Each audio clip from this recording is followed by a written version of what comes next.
Welcome back. Another episode of RX Radio. Super excited to have our guest on today. I like getting really smart people on the podcast. I just like put quarters in them and then watch them go. Today is, buckle up. Dean St. Mart, those of you probably familiar with him, if you've taken a supplement in your face at all in this industry, he's probably had a hand in the formulation. One of the guys kind of behind the scenes and in front of the scenes that really moves the needle. You know, I think the more you get into this and more you start to see that, you know, there are really only a couple of like actual critical thinkers in the space. And when it comes to supplementation, when it comes to pharmacology, Dr. Dean St. Mart, one of one, walks the walk, talks the talk, lifts the lift. Just probably one of the most like well-rounded people I've ever had on the show. So you guys are in for a treat today. Before we get into it, huge shout out to, we've linked up with Marek Health. So for those of you who know like a little bit about my lifestyle, I masquerade as a healthy person online. And every now and then I try and make sure that that's the case. So linked up with Smokey and Mike and the good people over at Marek Health, and actually got my first blood panel done in like a really long time. And I know what you're thinking. He's terminal. And actually it was way better than I thought. If you guys are interested at all, I'd share it with you online. If you guys ever want to kind of see what that looks like, you head on over to the YouTube channel, leave a comment. We'll see if we can't get a review. But yeah, super interesting service. Blood labs can be like a tricky thing to procure, but a super vital thing to have in your arsenal, regardless of what your goals are, regardless of what your perceived health status is. Getting blood labs. One of my favorite books is The Blood Never Lies. It's actually sitting right here by James Laval. And I've been cross-referencing that book along with my results from Marek Health. So if you guys are interested, head on over to www.marekhealth.com/RXD. If you put in RXD for RX Radio, at checkout for optimization package or a checkup panel, what I like about them is they don't just prescribe drugs, which is like, we wouldn't be peddling that type of shit. And knowing the guys over there, knowing the guys that started it, it's very much a health optimization service. So they're going to pair you with someone and talk about what are your big opportunities to improve your health, and where are you deficient, where are you optimal, where are you high. And it's just super interesting. If you haven't done a blood panel, I highly suggest it. It's for those of you who listen to the podcast or have been listening for a long time. It's not something, sponsors are not something that we take on lightly. We've, in the history of the 7 years of this podcast, I think we've had 2 sponsors, and they're companies that we vehemently backed, and we enjoyed their product, and we sift through to find stuff that we support and that we use. And this service has been great. Limited to those in the States, unfortunately, for now. But I'm sure with moves that they're making and the people they have at the helm, that'll be changing in the near future. So if you live in the States and you haven't had a blood panel, get it. Do yourself a favor before you go buy another coffee every morning for a month. Take that money and get yourself sorted out. Again, it's www.marekhealth.com/RXD. Use code RXD and you get 10% off. Do it. Do yourself a favor. Do your fucking family a favor. Make sure that you're healthy. Again, your blood never lies. So super useful. We've had a lot of interesting stories, just in clinical practice of people who have, been able to kind of turn everything around with the problems they didn't know that they had. So head on over, let them know that we sent you. Appreciate all the guys over there at Marek doing a great job, providing a great service. Now, that being said, kind of dovetails nicely into what we talk about today with Dr. Dean. PhD is so closely aligned to the thing that he speaks at, which obviously that's the way it should be. But sometimes it's not the case. Some people think they have a PhD in everything. Dr. Dean very much stays true to his sole focus of his PhD, and is able to provide like a tremendous amount of valuable information on the supplement nutrition side. And like we said, a little bit around some of the stuff we just talked about. So check him out on Instagram, check him out on social media, all that stuff. All the links are going to be in the show notes, guys. I appreciate you guys tuning in as always. If you ever have any questions, head on over to the YouTube channel, toss a comment in there, subscribe, do all that fun stuff. We'll see you next week. Lundy, hit it. You're tuned in to RX Radio. Yeah, but first off, Dean, thank you. Oh, so now I get this question a lot, and I'm not worthy of the question because I'm just nothing but a stupid chiropractor that works on the internet. People ask me, and I had someone the other day go, "Should I call you Dr. Shallow?" And I was like, "Dr. Shallow is my sister. I'm just a pleb with a podcast. Should I address you as Dr. Dean St. Mart? Is that Dr. Dean? Is that good? I'm in trouble if someone's calling me Dr. Dean St. Mart. So like you, when someone says Dr. Dean, it's very, very formal. And you're like, yes, Your Honor. Yes, Your Honor. Okay, well, in that case, Dean St. Mart, man, thank you so much for taking the time. Welcome to the podcast. Absolutely. Yeah. Like I said, I'm a little bit, it's sort of like, wow, when I got the message off you to be on the podcast, I'm thinking, man, this is crazy that people I'm following at you like holding high revere in their area, reaching out to connect on a podcast. You need to seriously recalibrate your standards, my friend. So, hopefully I will do nothing but disappoint for the next 45 minutes to an hour. But for those of you unfamiliar, I've been following you for some time. It's really hard to find. I was talking with someone about this the other day about how academia has just gone the way of, just human nature. Academia is the new shreds. And so someone would pose the question like, well, all right, what academics do you follow that you think have integrity? And I was like, oh yeah, Dean. I was like, I haven't had him on the podcast. Like, I'm going to reach out and see if he's not too busy doing smart shit. But for those of you unfamiliar, you just got to kind of give a quick background, like kind of where you started, how you got into this. What is your kind of 9 to 5 look like? And just a bit of a rundown. So I guess I'm Dr. Dean St. Mart. Like you said, I have a PhD, so that's where my doctor comes from. I originally started out with a background in pharmacology, so chemistry and pharmaceutical chemistry. And then from there, I went into academia with a PhD in synthetic chemistry, synthetic organic chemistry. And that led into a career in chemical engineering. So what I'm doing now is complete by serendipity of, I literally just took a chance and left my job as a senior chemical engineer to move into like the bodybuilding and supplement realm a few years ago full time. So this was never ever like, people ask me, how do I get into like a position of what you're doing now with supplements and education? And there was never like, oh, I've got this 5-year plan of this is where I'm going to be in 5 years. It was literally just one to the next. And I guess where I am now is just from my own pursuit of bodybuilding and making sure that people stay healthy and safe, and showing, some of the potential fallacies of falling down the line of like conventional medicine, where my background was in drug design, and then trying to meet in the middle with like a level of functional and nutritional sciences with pharmaceutical means, as to speak. Yeah, it's funny because that was one of the things that came to mind when like the ethics question was posed. And I didn't know your backstory to that level, but it makes a lot of sense because I know PhDs or PhD candidates or master's students who are going down the academic route because getting in really good shape is hard. But you see the end result. It's like, oh, this guy's just getting his PhD for the infographic at the end of the day, right? Like the infographic is like the stage shot for the academic on Instagram. So it's not, it's really, it's reassuring because that the path that you took here being more serendipitous and less deliberate. I find like the deliberate academic paths to backdoor the conventional ways of ascending the fitness industry ranks is usually where a lot of the insidious stuff comes from. Exactly. I mean, like what happened with me was I finished my undergraduate. I came top of the university. I got a few scholarships. I didn't even at that time, I didn't have a plan of when I got my degree was around the time of like the sort of recession, and there wasn't a lot of really industry jobs. So I naturally felt that let's just move into academia for 3 or 4 years with a PhD that I'm being paid with the scholarship.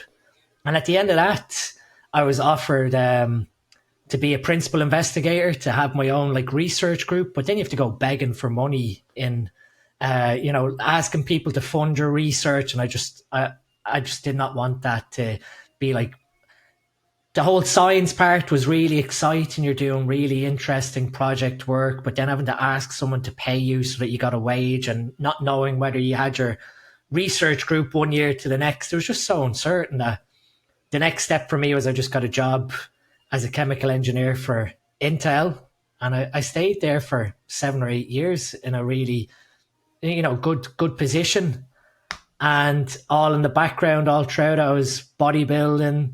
I was looking at, functional medicine, all sort of just as a hobby to support my own bodybuilding journey. And Lee, who started Supplement Needs, who I work for now, I reached out to him and just said to him, "Oh, here's some formulas that I take personally," because he was launching the Supplement Needs product line. And from there, that was just a serendipity of, here's what I do. I feel like, this community is going to benefit from these formulas. And then we got together on building a product line. So when someone asks me, how did I end up where I am now, like whatever, 15 years ago, I never had a plan as a 20-year-old of this is what I'm going to be doing in my 30s. Now, is part of that because you probably couldn't have predicted the industry be in the current state that it's in? Because I want the conversation to go two directions. As the specifics of your education are so in line with where a lot of the conversations in bodybuilding are going, right? It's around safer use models and performance enhancing drugs. But you have, from an application standpoint, a very unique role as a formulator as well. So I'm interested in as you started to realize the potential for this to be your 9 to 5. How could you ever have predicted, not your involvement in it, but the fact that this could be something to be involved in? The idea that you could speak openly about some of the things that are so commonly talked about now was just asinine 10 years ago. Yeah, I mean, I always put it down. It's my wife. Everyone has my wife to thank for it, because when I met my wife, I am naturally, I'd say, an introverted extrovert, and I'll keep to myself. But if someone has a discussion with me, I love speaking to people as well. So she pushed me into getting on social media and getting online and talking about sort of like how to utilize like functional medicine, how to make guys think in the space of what is driving the disease, as opposed to accepting that disease as a part of the process, and trying to make them realize that there's a level of nutritional and lifestyle strategy that you can put in place to keep their health intact to the future. That if we know these like anabolic steroids drive certain diseases, ask the critical question of why is it causing the disease, than accepting it's going to cause disease. And so she pushed me online, and I just started, most people probably know me as the main educator that was on Jordan Peters' forum. I was there, like, again, telling guys, like, they're putting up questions, and I was like making them really critically think. I think the main one was post-cycle therapy was the main one where I've sort of gained a sort of name for surrounding the old sort of power PCT of starting PCT after 2 weeks versus saying, well, if you start after 2 weeks, but a drug like equipoise is staying in your system for 10 weeks, starting PCT after 2 weeks makes no sense because the drug is still in your system. And I was seeing that every sort of week on that forum of guys having completely failed PCTs because they were never educated. They were never told these very basic pharmacology concepts to someone like me that had never introduced it into the world of bodybuilding in an open fashion. And that was like 2017. So, in that 8 years since then, the industry has completely changed versus where it was sitting, 8 to 10 years ago. And that was the same. 2017 was a very different place to 2007 when I was sort of a 19-year-old getting interested in bodybuilding. That we've seen this progression over the last 10 years into a space, like you said, where it is quite accessible. Instagram, social media, everyone is to some extent parroting a lot of information, which is good. But a lot of it then is getting, like you said, there's a level of miscommunication sometimes where messages get skewed, or there's falsely led information that has some truth to it, but the nuance shows that it's a further different question than what's being said. So in terms of like when I started out, I didn't really anticipate being in a position that I am now. I was just a 26, 27-year-old guy who was interested in bodybuilding, who was more so interested in protecting his own health as a bodybuilding competitor, of the choices we're going to make. How are we going to mitigate some of those risks? What are the things that I can do personally? What can I do to support my lifestyle, my nutrition, my genetic risks? All these sort of questions without feeling that you're doomed for the choice of bodybuilding or the choices you make. And that literally just over, the last, say, 6 or 7 years trying to get that message out and try and not be the one that's sort of like going against the grain of like safe use models, safer use, whatever way you want to spin it, of literally making guys aware that you're making a responsible decision regardless of what way you choose to frame this. And you could say the same for recreational drugs. I'm not liking the direction of guys trying to spin the phrase of this is safe use, because at the end of the day, none of it is safe. And we don't want to create, it's already bad enough that we have influencers influencing like teenage kids where they're seeing this sort of physique on stage or physique on Instagram and thinking that they need to take PEDs to attain that without the sort of basics of nutrition training and everything that we try and model as a standpoint to start. That now we have this sort of buzzword of safe use, safer use, where it's making these choices justifiable in a moral setting, whereas it should be, okay, I'm a responsible adult. I'm choosing to do these things. Yes, I want to do it in a risk reduction fashion, but I don't want to turn around to someone and say, well, I'm doing it in a safe way that makes it seem that it is ultimately safe, because there can be prices then long term that we have to catch up with. What do you see in, because there's nothing that gets me like a good health phase. I'm going into a health phase. It's like, what? TRT doesn't stand for trend replacement therapy. Like, that's not how this health phase works. What the fuck are you doing? But what are the things, coming in from an education standpoint, coming in from like an advisory role, obviously your role with trained by JP in the early days, what are the things that you are advising against most commonly? What are the things now that even after the evolution and really the forthrightness of the content creators across the board being able to come out and openly and speak about this, what are the things that you find are just like, oh my God, people still aren't getting it?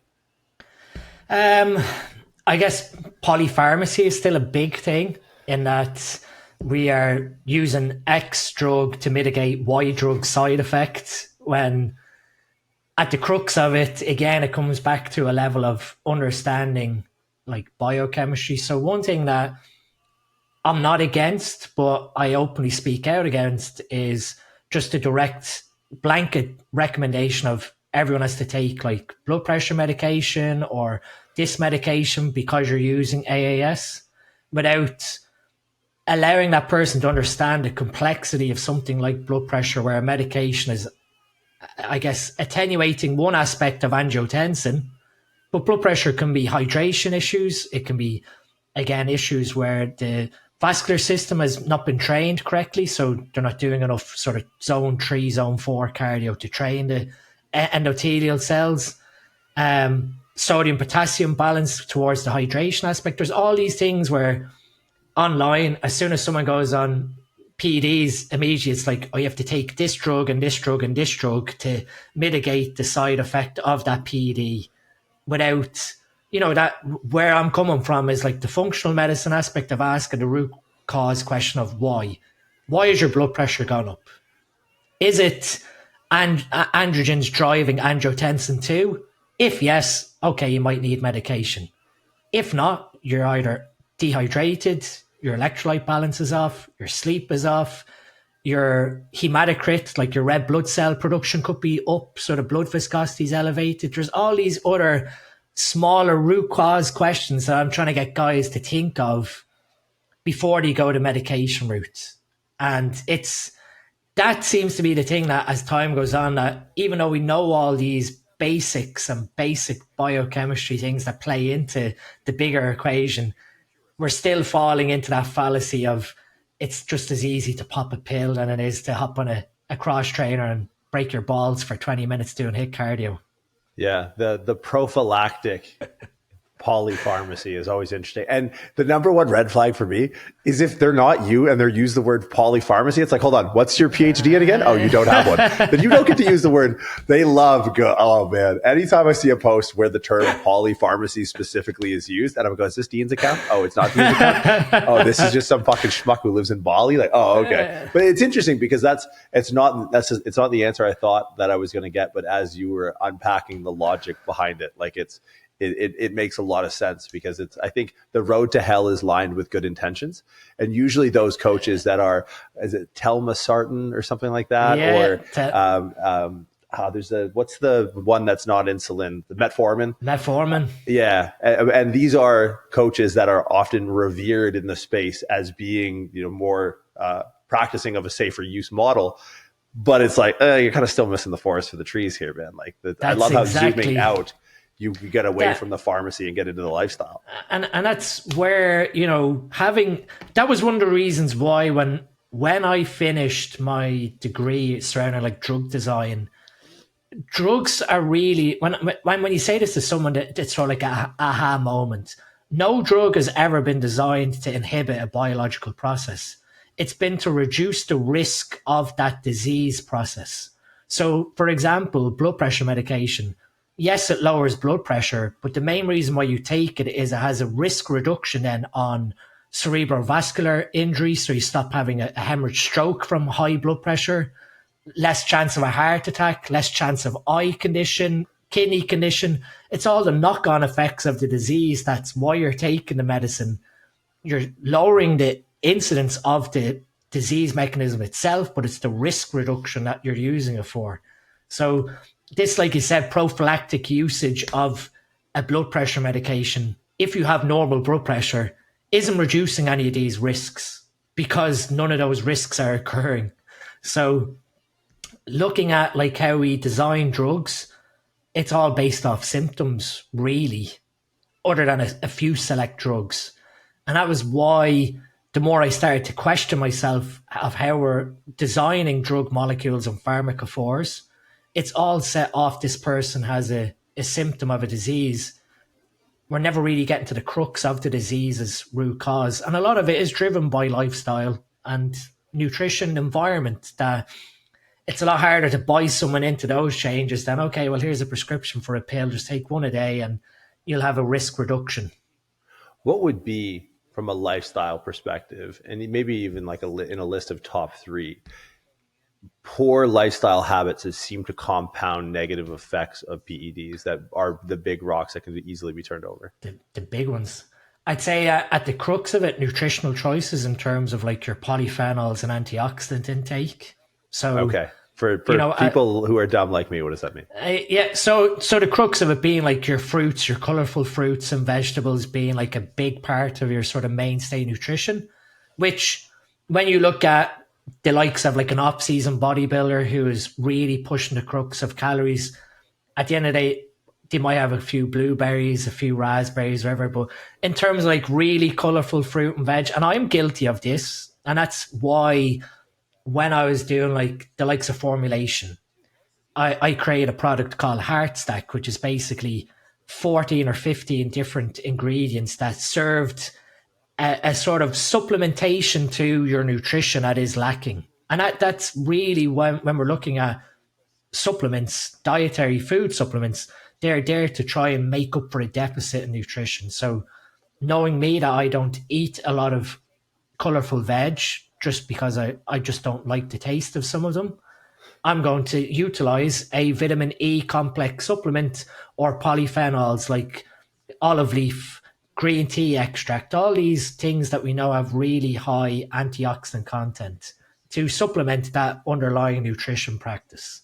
And you find that, guys just view nutrition, especially in the off season, as binary, that it's just calories in, calories out, without looking then one step further on when that food goes in, what oxidative stress is it causing to your body? What does your body have to do to handle that food's, I guess, extra ingredients? So for eating food that is processed, what chemicals are present? How does the liver handle that? Do we have enough antioxidants, glutathione, vitamin E, vitamin C to mitigate if that was to cause an issue towards our oxidative stress?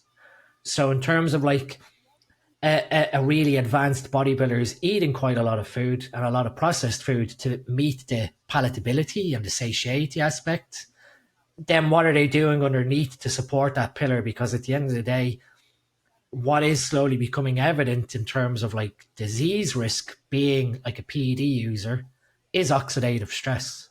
And that's what causes plaque formation, neurodegeneration, kidney nephrotoxicity, like all these things where the kidneys are getting damaged, your brain function's diminishing, your heart function, it all feeds back to a sort of day zero of too much oxidants in your body that your body doesn't have enough antioxidants to counter.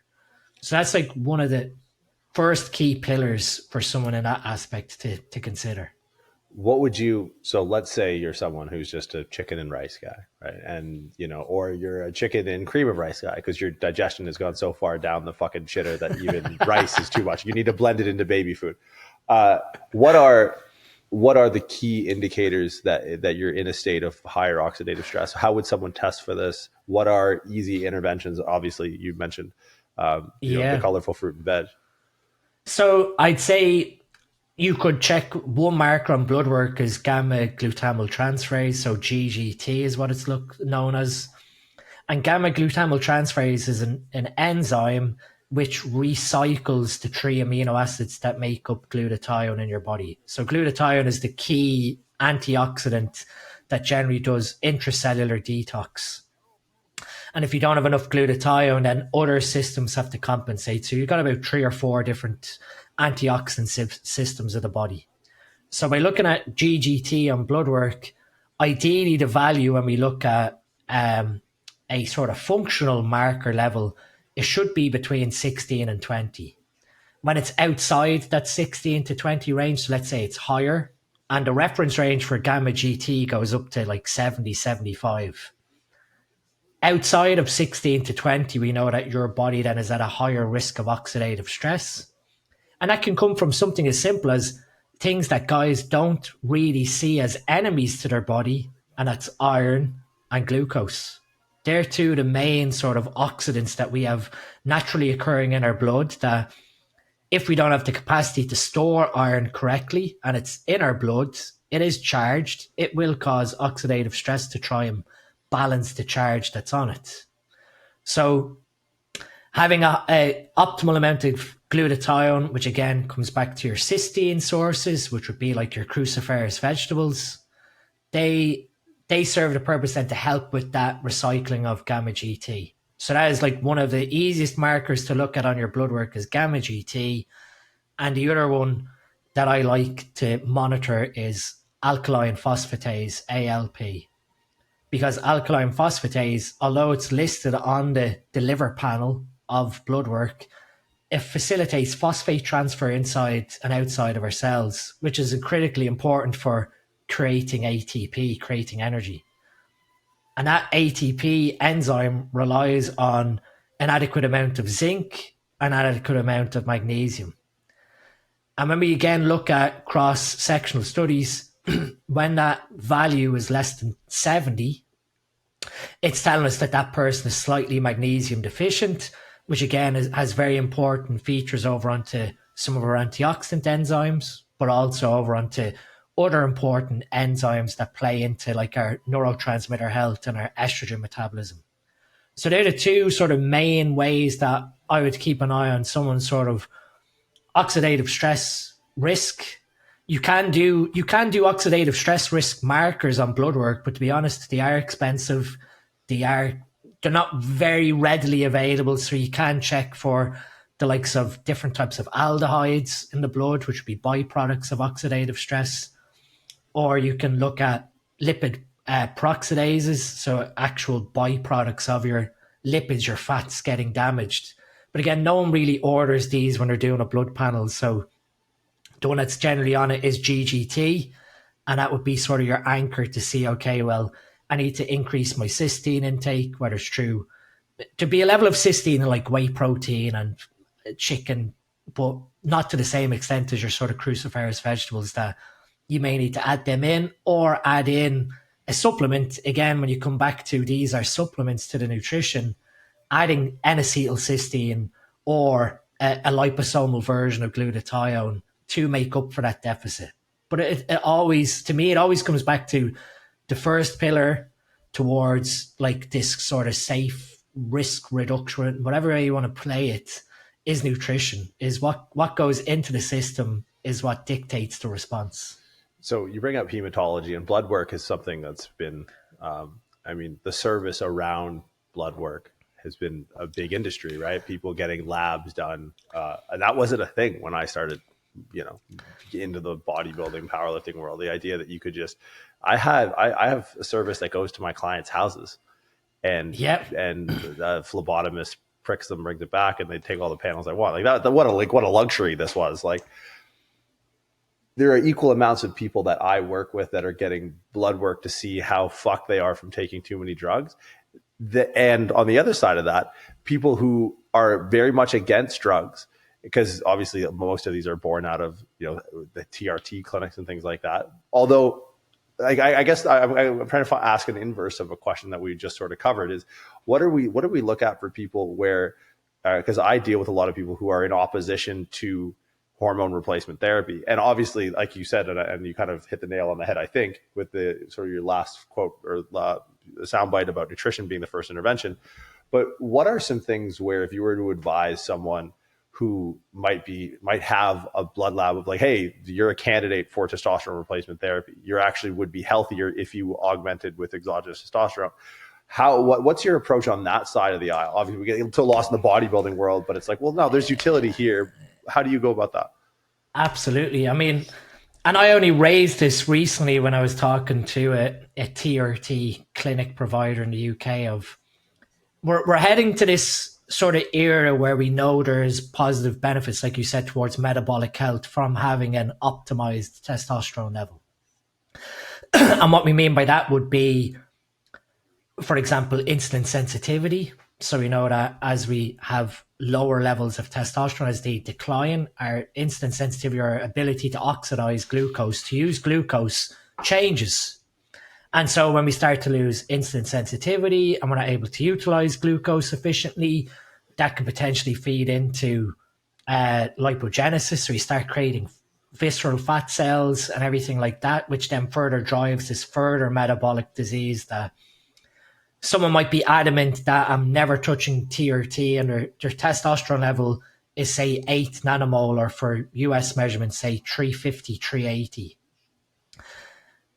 When we know that there could be benefit, in my view, and this is the nuance that I'm trying to educate even now, is if someone is at 8 nanomolar, 350, and we double their total testosterone to 16 or to like 700, how, if the underlying nutrition that's not supporting that pillar is still bad, what's the difference between that person and someone who's doing 250 milligrams of testosterone to bring their testosterone level from 25 to 50? They've doubled their total testosterone. So one of the things that is missing when we look at, you have the British Sexual Medicine Society's guidelines for testosterone replacement therapy. And what they state in the published paper from last year was your total testosterone has to be less than 12. So that's, I think, somewhere around 450 nanogram per deciliter. And your free testosterone value has to be less than 0.22. If you meet those criteria in terms of the total and the free being below those values, and you display one or two signs or symptoms of hypogonadism like low mood, metabolic syndrome, there's a whole criteria of signs and symptoms, then you're eligible for this prescription. But part of the guideline is when you are put on a dose of testosterone, so the guideline is to bring your total testosterone to around 25 nanomole, which is, I think, about 750, 800 off the top of my head. When you're put on that dose, it's at the discretion of your GP whether he checks your lipid panel or your glucose panel while you're on testosterone replacement therapy. And this was just bonkers reading this in the paper, that it's basically at the discretion to check your health whilst you're at this double testosterone level.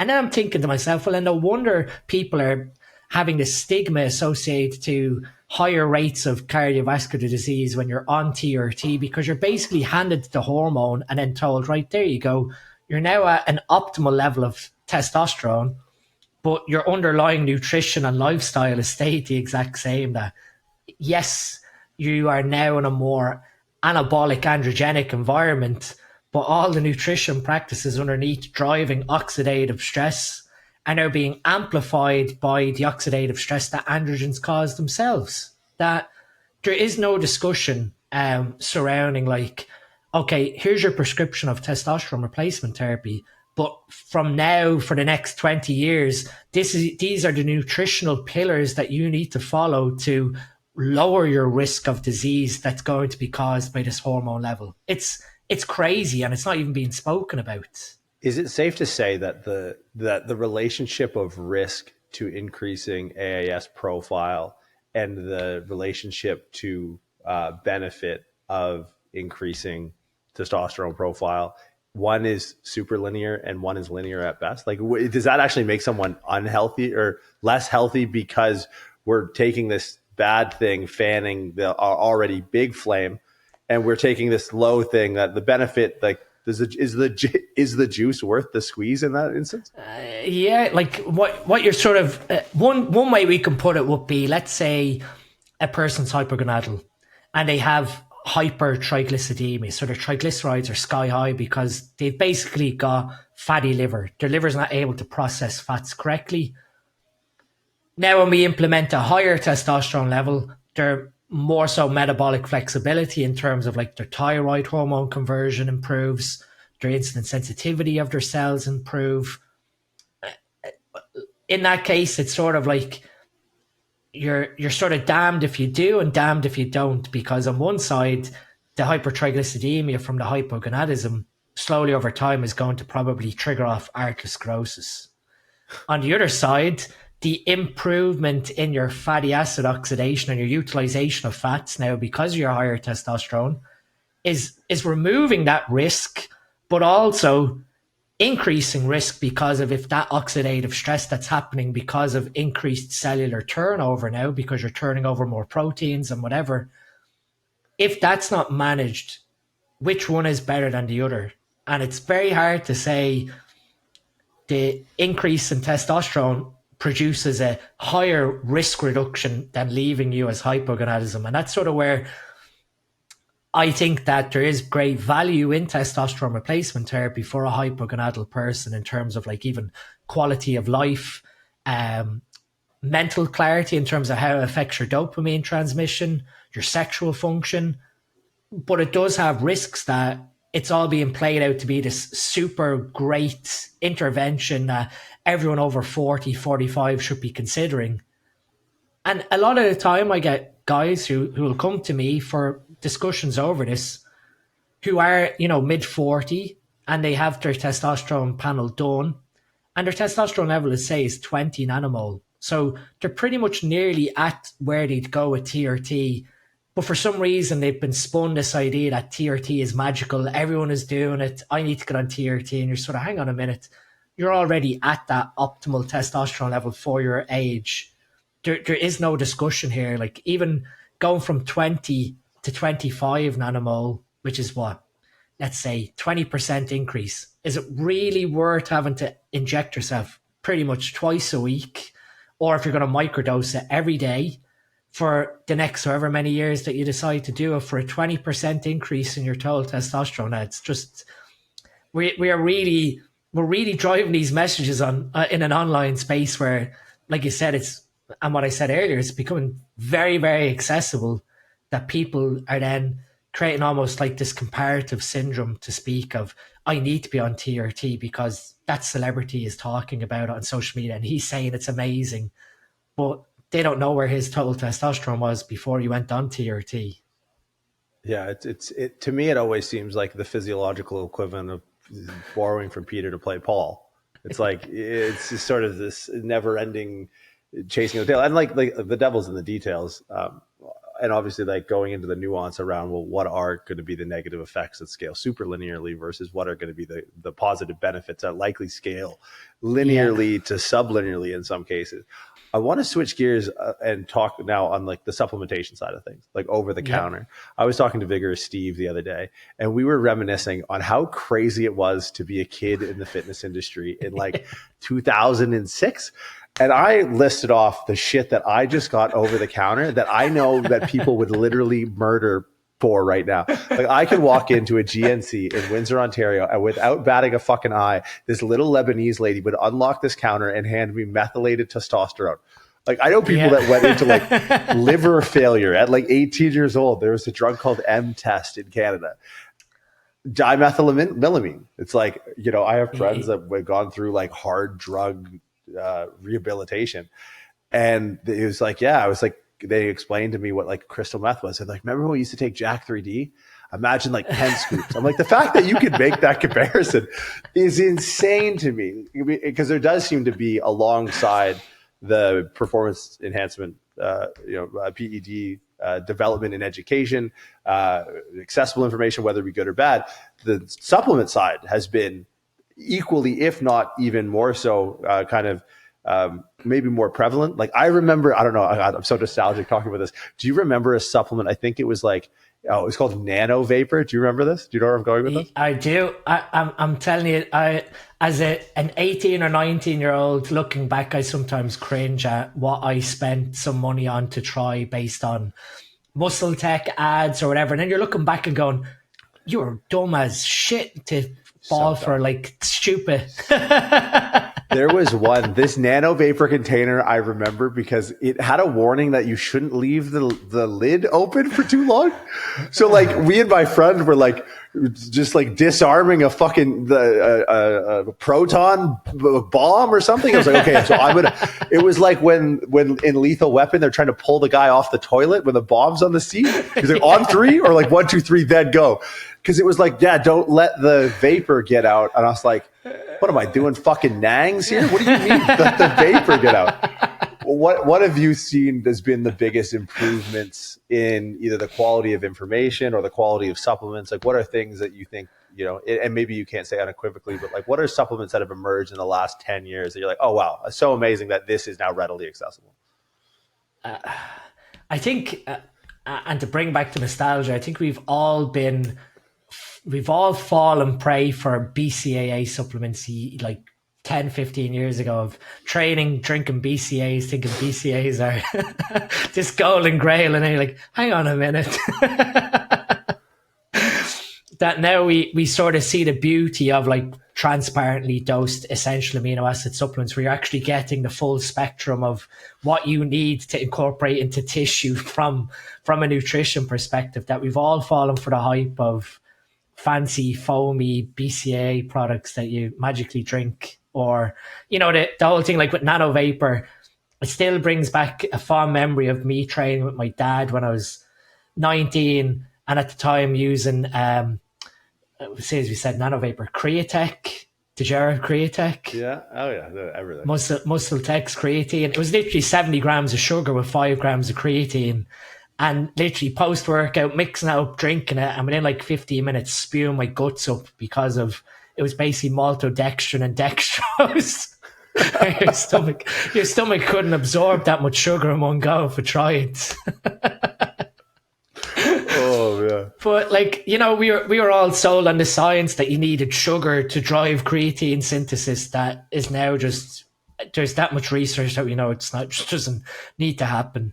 That space that we're in now in terms of like the transparency, I think proprietary formulas are now pretty much, I guess, non-defunct in the supplement industry. That no one can hide quality behind a proprietary blend. I get years ago it was great that it was sort of like an IP thing between companies of this is what we're doing versus what the others are doing.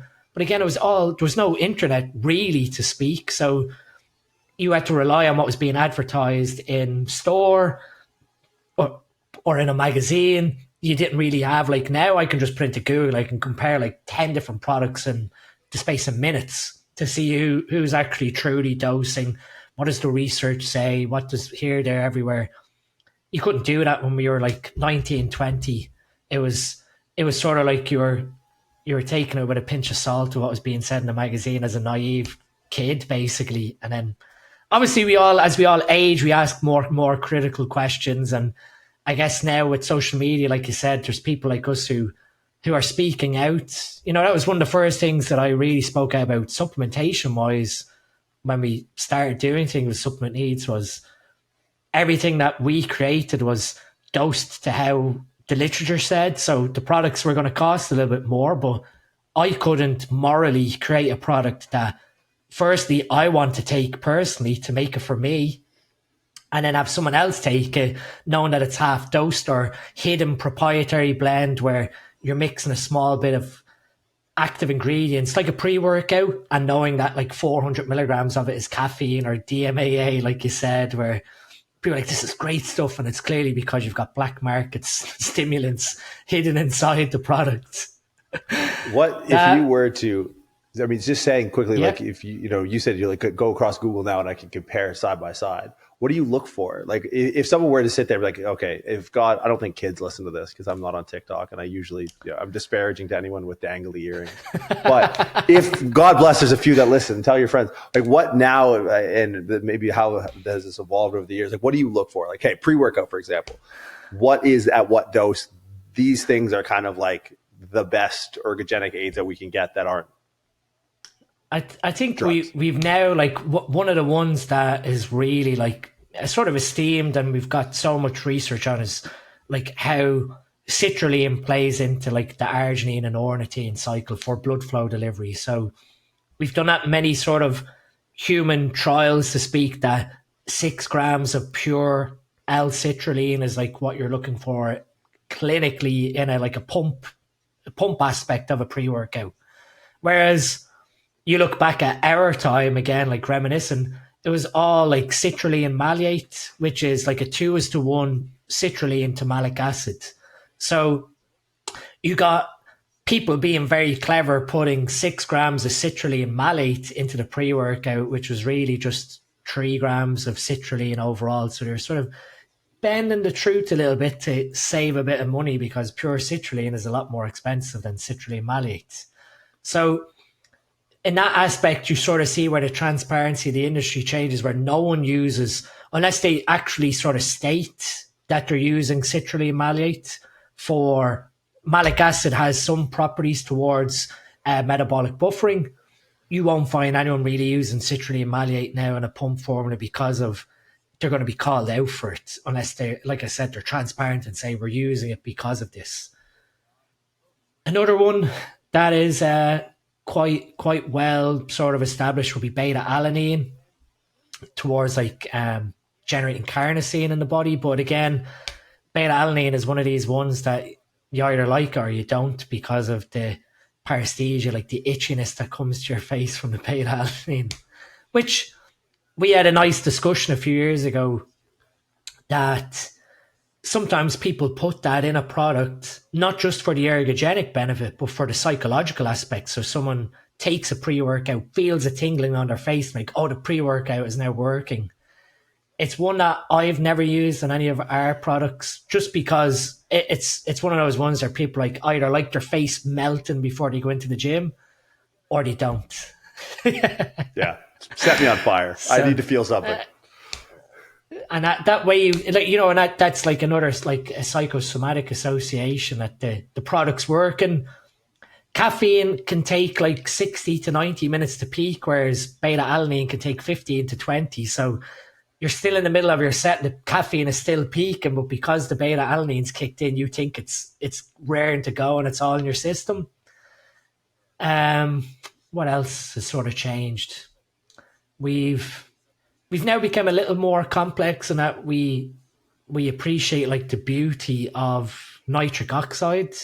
So now you've got like a lot of nitrate sources that are going into products, new nitrate ingredients, and you see novel ones come out all the time. So we're pretty much in a nice position now, 10, 12 years on into how I feel the industry changed, where we've got more innovation happening. We've got a lot more pharmaceutical companies paying attention more so to nutraceutical development than to actual pharmaceutical development. I mean, every 2 or 3 weeks, I get new emails from different manufacturers of we've created this new trademarked form of a type of nitrate or a type of a new ergogenic ingredient. And you start to see that's probably a negative that I'm going to speak about where we are in the industry, and that everyone feels the need to have this like trademarked or painted ingredient in their products, so their products are useless, completely disregarding some of like the I guess well established ingredients. So yes, you have to have a selling point in terms of like some novelty, but a lot of companies are looking for what trademarked ingredient can I put in when there already exists a non-trademarked form. You just need to make sure that the purity is correct. And so you do find that some consumers do get a little bit, not to be harsh, but like snobby, in that they will compare that, oh, your pre-workout doesn't have this form of, you know, a while back it was amino acids. It had to be Kiowa fermented amino acids, when, to be honest, there's no difference between a Kiowa amino acid and a generic one, just that Kiowa's name is on it, and you're paying probably 4 times the price. I saw one the other day that was, and look, I don't know anything about anything, but I saw one the other day that was bragging about the type of salt they used. And I was like, dude, I'll lick fucking road salt off the sidewalk. Is this where we're at? We're at salt now. We're at salt. Okay. I'm judging by your laughter that I may have been corrected, being like, I don't give a fuck if you have patented salt. And that's one thing, like you get now, where it's like Celtic sea salt, Himalayan salt in the pre-workout. In our pump product, in pre-pump, we have, I think it's 1 gram of sea salt, and that's just like plain sea salt that's gone into the product, that you could easily take salt and put on your food before you go train. Like that's like how direct and transparent I've been with our supplements has been just like that there is no BS of like fancy Himalayan salt or, like I said, Celtic sea salt, because there doesn't need to be. What you're doing there is like marketing hype to hide something that is just the most basic level of nutrition, again, salt intake. Well, it's funny because I see a trend when we talked about like PEDs, and we talked about them from a performance, we talked about them from a longevity standpoint. And it seems like the research has always been on the cutting edge, and at least at the level of application of research when it comes to actually the performance enhancing side. And where I see, just like where I'm seeing now with hormone replacement therapy, when I look to the supplement world, I see now the real charlatans being like, the lack of transparency is in like the longevity and health space, just like where the charlatans in PED use are now actually in like the longevity and health space. It's like, you know, because there's another line of questioning around supplementation, and it's this fucking plague of boomer podcasts banging on about like Tongat Ali or ashwagandha, and it's just like, is it safe to say that like that this is the new frontier of bad information is coming out of like things that are making longevity claims? It's very easy to test for performance. My skin is scratching off, I want to go train. What, I'm supposed to wait until I die at 85? Like, what's the KPI here? Like from like a formulation perspective and like supplement formulator perspective, testosterone boosters are one thing that I will never make. And I've said this, I've made a post on it explaining the science of how testosterone is made in your body. Unless you can actively, 2 things basically drive testosterone production in a male's body. One, interestingly, is estradiol suppresses the hypothalamus. So if you can block estradiol's effect onto your hypothalamus, you'll produce more gonadotropin releasing hormone, the stimulating hormone that drives LH. So that's sort of where years ago you seen like, and I was laughing because I was preparing content on this. Formulation was an over-the-counter supplement, which is an aromatase inhibitor. So when there was like the metal tests, pro-hormone era, you could get Formulation as a supplement, which is basically an AI. And that would naturally, obviously, lower your estrogen because you're blocking aromatase, but naturally your testosterone would go up as a consequence. So unless you can block estradiol acting on your brain, you improve then that secretion of LH, or you tell the hypothalamus, pump out more gonadotropin releasing hormone to get the pituitary to make more LH, because LH is what causes steroid creation in the testicle. To my knowledge, there's nothing really that does that. You can get natural aromatase inhibitors like white button mushroom, and there's one of the mechanisms that they think about Tonkat Ali is that it does lower aromatase expression, which would then artificially increase your testosterone, because instead of converting to estrogen, testosterone is staying as testosterone. But it's not increasing your testosterone production overall. You're just gaining back testosterone that would naturally go down the estradiol pathway. So testosterone boosters, they're still, one of the things that's carried around from, I'm not going to say our young era, but like the last 20 years, that are still there playing on people's insecurity of, take this supplement to give you more vitality, give you more testosterone, playing purely off marketing hype. That morally, it's just one supplement that I could never ever create, because you either have testosterone being made in abundance by the testicle naturally because of the whole hormonal cascade, or you don't. And there's no cheap way. One of the big ones, and this is how clever research is. If you look at, I don't know if you've heard of Shilajit. Shilajit is like a big thing in the space of like what's being sold as this male testosterone booster. Shilajit is basically this sort of black resin that is mined from the Himalayan mountains, Russia, and it's really high in like fulvic acid content and humic acids. So it's a really good antioxidant source. But they've done a study of Shilajit improving testosterone levels in males.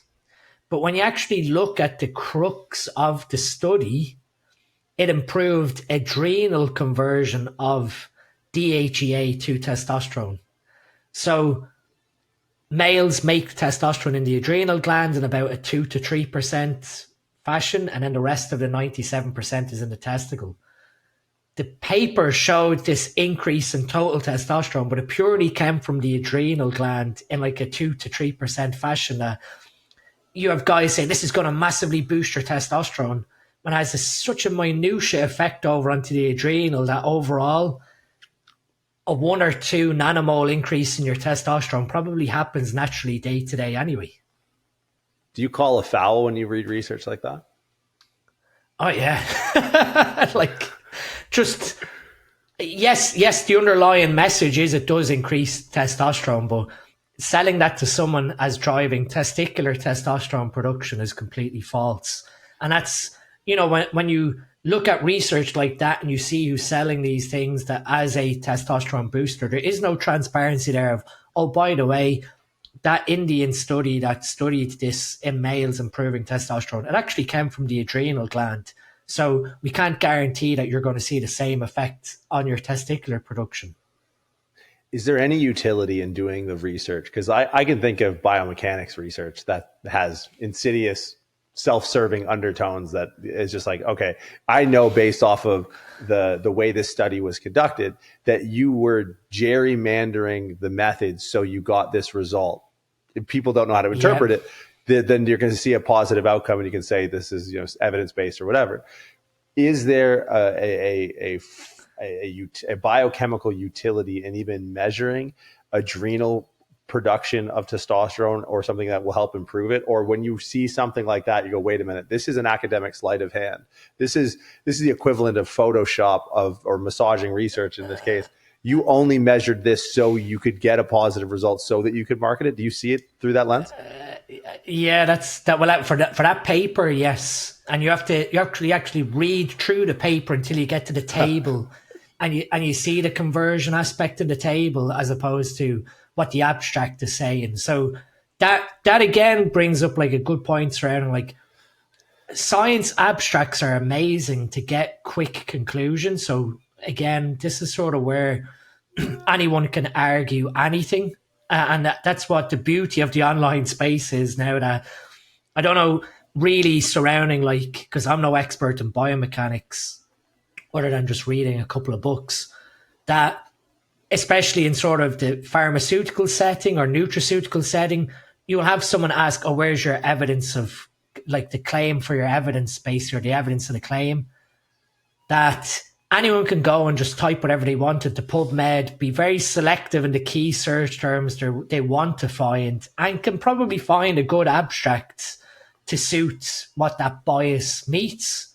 it's then actually, like you said, you get into the crux of the data and you then start to see, oh, well, supplement ingredients, not to bash any sort of trademarked ingredients, but they will fund studies on their ingredient to get a result that they can publish on their website of, increased strength performance by 15%. And you go into the study and yeah, the study methodology makes sense.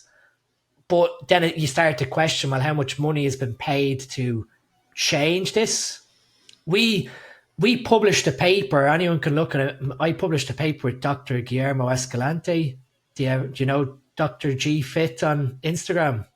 No, but I'll look him up. If he's vetted by you, he gets a follow. So we published a paper surrounding creatine metabolism, where creatine L-leucine, which is the type of creatine that is in what was used in an energy drink. I'm not going to say what energy drink just in case.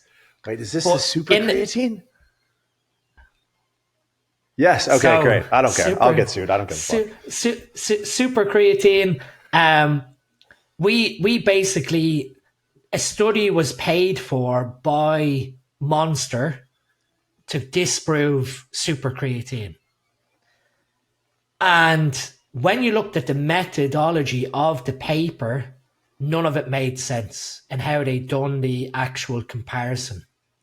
And so we wrote a letter to the publishers asking them all these questions, basically of, you're comparing 5 grams of creatine monohydrate to 5 grams creatine L-leucine. But on a molecular level, there's a lot more molecules in 5 grams of creatine monohydrate than 5 grams of creatine L-leucine. So they're not a direct comparison here. Saying we used 5 grams of creatine to 5 grams creatine L-leucine. When you look at like a chemistry level and a molecular weight perspective, the 5 grams of creatine has a ton more molecules than 5 grams of creatine L-leucine. So from an initial methodology perspective, you're not comparing like for like. You've compared mass like for like, but you're not comparing molecules like for like.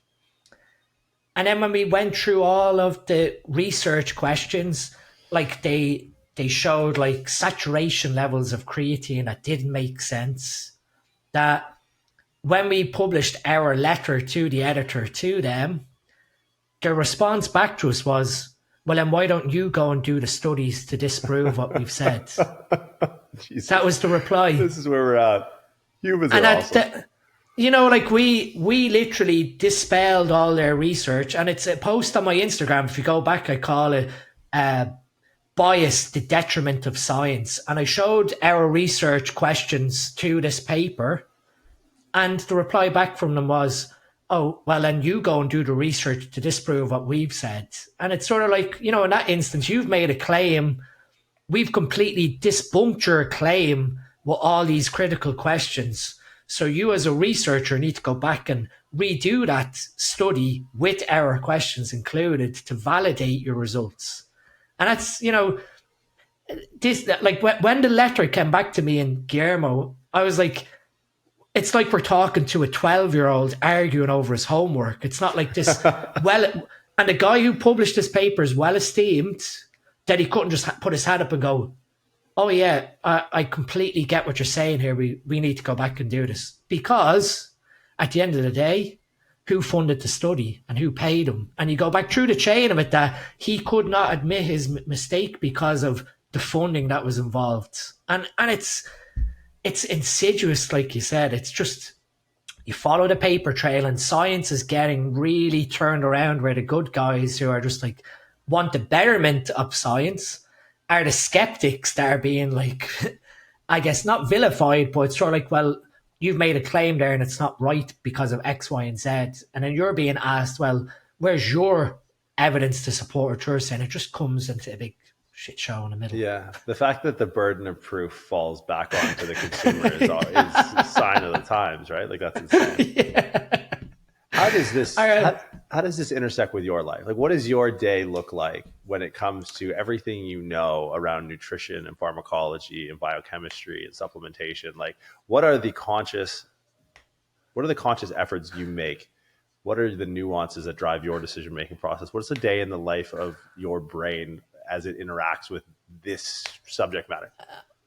It's, I guess, one thing like what we spoke about with, like when we were younger. I think as I've gotten older, I've developed not a level of skepticism, but being able to just take a step back. And like you said, you look at the forest from the trees. So you're sort of like, there's something going on here. But if I come out one step further and view the actual painting, to speak, than visualizing the single person in your vision, what questions do I need to ask to, I guess, make sense of the situation, but then be able to relay that information to people in a very easy to understand fashion.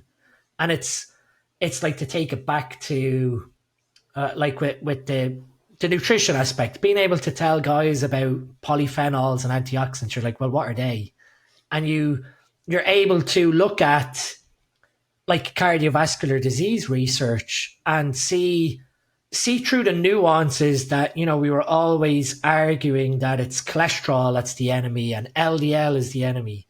And then you start going down that rabbit hole and you see that it's actually oxidative stress and immune dysfunction that's triggering off the cascade of taking advantage of the elevated LDL. So there's levels of nuance to the old school questions of some of our disease models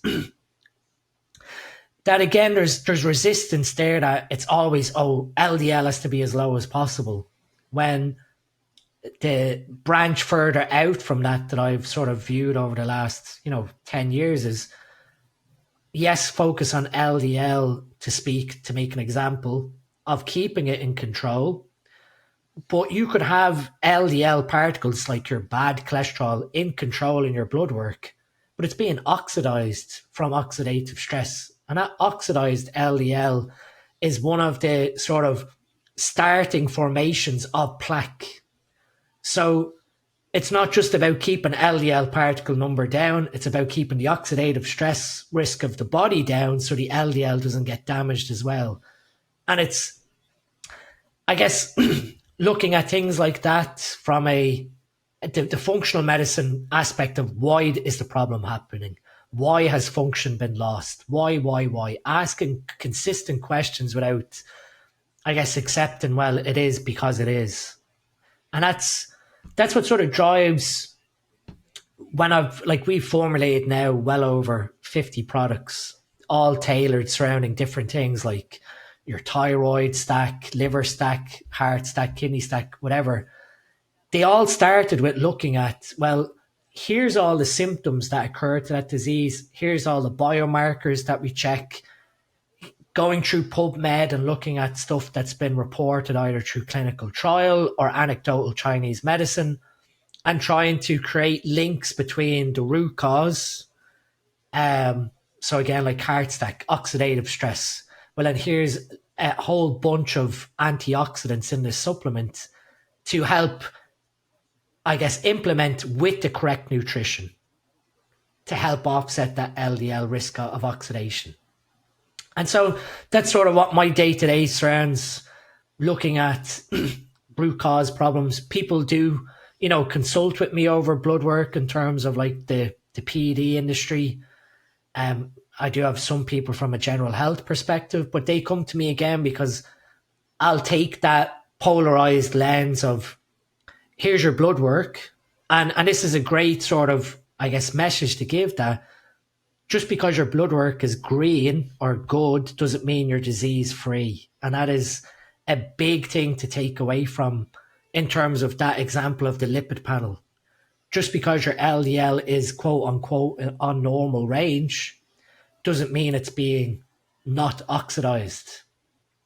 And the sort of closing loop there is, when you look at a medication like a statin to reduce cholesterol, it's buying that person time in that you are having or reducing the LDL production. But if the lifestyle and environment and everything is staying the same, if they're oxidizing their cholesterol at the same rate, you have just less LDL being made, but still oxidizing it to the same capacity, that rather than having a heart attack, say in 2.5 years, they're going to have a heart attack in 5 or 7. So it's still heading for that period that the use of pharmaceuticals, when you look at that again, polarized question, amazing to intervene and reduce risk, but the risk should be further mitigated with that 3D approach then of saying, well, now we know you've halved your cholesterol, so we bought you another 5 years from a heart attack. But if you implement these X, Y, and Z lifestyle and nutrition strategies, you're never going to head for a heart attack because that cholesterol isn't going to continue to deposit at half the rate. So over the years, I've asked those questions. I've looked at research. There are plenty of other people out here who are way, way smarter than me publishing this research. It's just, me looking for those questions to get my own answers, basically. When you sort of alluded to lifestyle factors after buying time, using the example of the stats, and you said X, Y, and Z. Now, X, Y, and Z are oftentimes used in the case of variability. How variable are those prescriptions around lifestyle that you're giving outside of drug use? So I feel like those would probably be maybe fairly constant. What do you find yourself at a level of lifestyle intervention? Like, what are those big rocks? And maybe what are ones that maybe have changed in your life? Like, okay, now my day, I include this, and this for these reasons. Yeah, I think one big one, what for me personally, was sweating as an excretory pathway. Most people very rarely sweat nowadays unless they're doing really intensive, vigorous exercise. Your skin is the largest organ of your body, technically. It's your biggest excretory organ of your body. And we know that there's a level of heavy metals, a level of xenoestrogens, so synthetic estrogens, plastics, toxins come out through in our sweat because it's a rapid detox pathway. So one big thing that I've implemented personally in the last sort of 5 to 7 years was trying to make sure that I do an infrared sauna or a dry sauna at least twice per week to have an active period where I am inducing sweating. And a lot of people will find, and maybe people who are listening will sort of, resonate with this, that their ability to sweat is quite low. So they're sort of thinking, when was the last time I sweat other than being in a real dry, humid environment? If you're not actively sweating all the time, you're not exercising that excretory pathway. And you'll find people who do then start doing regular saunas, that it takes them a while to sweat in a sauna because their body effectively has a detox pathway. It's not open. So sweating is one big one in terms of, like, again, some of the hormetic effects, that overall improvement to our body's stress and ability to handle stress is improved by sauna. I haven't yet fallen into the trap of cold plunges just yet. And You live in Ireland. I was actually thinking of this, and I wasn't going to be cheeky on social media and say that over here, the last while, it's been like 2 degrees to -5. Rather than going into your cold plunge pool and putting on social media for 2 or 3 minutes, go outside with no top on and walk around in -2. Yeah, take the trash out.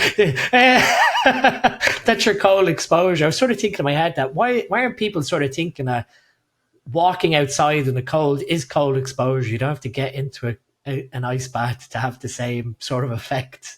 Yeah, I mean, I appreciated that you made the conversions to what nanograms per deciliter for our American friends. Because, I mean, if you just don't grow up in the cold, I just got back to Toronto a few days ago, and I was in Australia where it was 40 degrees, and now it's like -15 here. And I was like, I don't need, like, my contrast therapy will be go walk to a sauna place down the street and then walk home. And yeah. sweet, done. No plunge necessary, no bucket, no bathtub in the field or anything like that. Outside of sweating, what are some other big ones for you that you've adopted? So definitely, I guess, staying on top of my omega-3 intake has been a big one that changed like in the last 10 years. So a lot of my fat intake is purely based around like omega-3, a heavy intake of EPA and DHA. So every day I'll aim for clinical dosage of EPA is 3 to 4 grams, 3,000, 4,000 milligrams of EPA. And that stays constant every day for me. So a big emphasis in terms of like macronutrient breakdown. My fat intake tends to be on sort of the high end of omega-3. It's not a huge recommendation for everyone, because one of the things that will happen is when what fats you eat are basically what are incorporated into your cell membranes. And this is where the risk of having too high an omega-3 intake comes in when you look at the overall mechanism, and that your cellular membranes become a little too fluid. So that can start having negative effects. But for me personally, I've sort of found my sweet spot is to have my fat intake somewhere around 45 to 50 grams. And of that, about 5-6 grams through fish oil, omega-3s, then some other polys and monos on top, and then a very small amount of saturated fat. So that's another big thing that I've sort of changed my nutrition around, is the omega-3 aspect. And then the third one, would be probably, again, looking at overall digestive capacity, so fiber. And I'm guilty that I don't sometimes get enough fiber. And we often think that, just because we have very regular bowel movements, that we don't need to stay on top of fiber intake. But also, I guess we're again in another era of information surrounding every second post is the gut microbiome, and you need to eat this food and you need to have this fermented food. And it just, I think, yes, you need to obviously feed those microbes within the gut microbiome with a level of fermentable carbohydrate, but it shouldn't come at the expense of gut distress.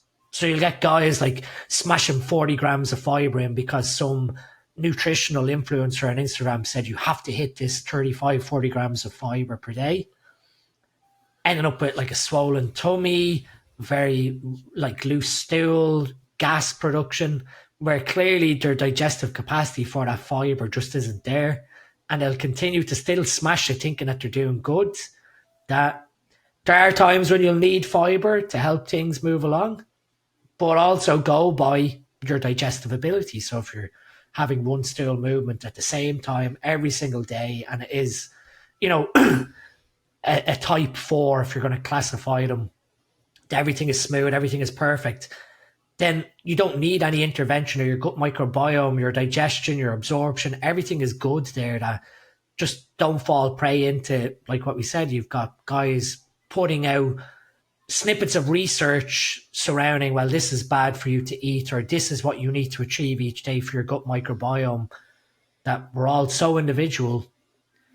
For me, fiber intake, I might have some days where my fiber intake is quite low. I'll have other days where I hit that 35 grams.